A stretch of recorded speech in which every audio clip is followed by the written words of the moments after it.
भवति जातेन तो यशं स्वार्थं जीवेन पुत्र जायतं कुमाता न भवति। मैं माँ दुर्गा से नम्र निवेदन क्षमा याचना मांगता हूँ। अहो माता, मुझे स्तुति का भी ज्ञान नहीं है, आवाहन का पता नहीं है, ध्यान का पता नहीं है, स्रोत और कथा की भी जानकारी नहीं, मुद्राएं भी नहीं जानता, मुझे व्याकुल होकर रोना भी नहीं आता।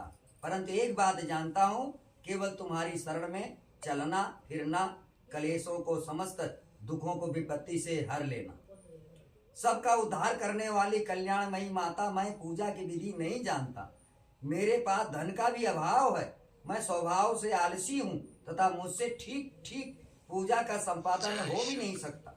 न सब कारणों से तुम्हारे चरणों की सेवा में त्रुटि हुई हो, उसे क्षमा करना माता। माँ, इस पृथ्वी पर तुम्हारे सीधे साधे पुत्र तो बहुत हैं, किंतु उसमें मैं ही अत्यंत चपल तुम्हारा बालक हूँ। मेरे जैसा चंचल कोई बिरला होगा। शिवे, मेरा जो त्याग हुआ है यह तुम्हारे ही कदापित उचित है, क्योंकि संसार में माता के अलावा कोई नहीं है। जगदम्बा माता, मैंने तुम्हारे चरणों की सेवा कभी नहीं की है।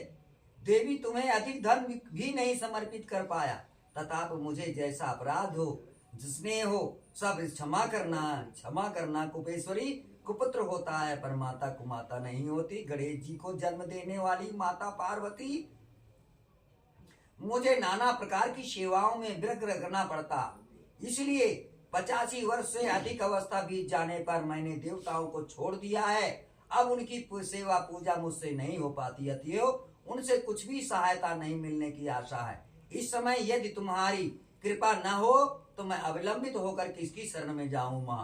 माता अपर्णा, तुम्हारे मंत्र का एक अक्षर भी कान में पड़ जाए तो उसका फल मुझे प्राप्त होगा। मूर्ख चांडाल भी मधुपान के समान मधुर वाणी व उच्चारण करने वाला वक्ता होता है। दीन मनुष्य भी करोड़ों वर्ष स्वर्ण मुद्राएं भी संपन्न चिरकाल तक निर्भय विहार करता है। जब मंत्र के एक अक्षर श्रवण ऐसा फल है तो विविध पूर्वक जप करने से आपके नाम का कितना फल होगा। बोलिए श्री महारानी दुर्गा की भवानी। जो मैंने अंगों में चिता की राख बभूत लपेटे रहते हैं, जिसका विष भी भोजन है, जो दिगंबर धारी हैं, नग्न रहते हैं, मैं मस्तक पर जटा और कंठ में नाग वासुकी हार के रूप में धारण करते हैं, तथा जिनके हाथ में कपाल भिक्षा पात्र शोभा पाता है, ऐसे भूतनाथ पति को मैं एकाक्षित जगदीश्वर की पदवी धारण करते हैं। इसका क्या कारण है? यह महत्व जैसे मिला है, यह केवल तुम्हारे प्राणीगह विवाह का संस्कार का फल है। मुख में चंद्रमा की शोभा धारण करने वाली माँ, मुझे मोक्ष की इच्छा नहीं है, संसार के वैभव की अभिलाषा नहीं है, न विज्ञान की अपेक्षा है, न सुख की आकांक्षा है। अब तुमसे मेरी यही याचना है कि मेरा जन्म मृणालिनी, रुद्राणी, शिव, शिवा, भवानी, पार्वती नामों से जपते रहें। माँ श्यामा, नाना प्रकार की पूजन सामग्रियों से कभी विधि पूर्वक तुम्हारी आराधना मैंने नहीं करी। सदा कठोर भावना चित्त करने से मेरी वाणी में कौन सा अपराध नहीं किया है। फिर भी तुम स्वयं मेरी माता होते हुए भी मेरे ऊपर कृपा करो। माता दुर्गे, करुणा सिंधु महेश्वरी, मैं विपत्तियों में फंसकर आज जो तुम्हारा स्मरण कर रहा हूँ, पहले कभी नहीं किया। इसे मेरी सच्चा मान लेना, क्योंकि भूख प्यासे पीड़ित बालक माता की ही शरण में जाता। बोलिए दुर्गा माता की। जगदम्बा, मुझ पर जो तुम्हारी पूर्ण कृपा बनी है, इसमें आश्चर्य की कौन सी बात है।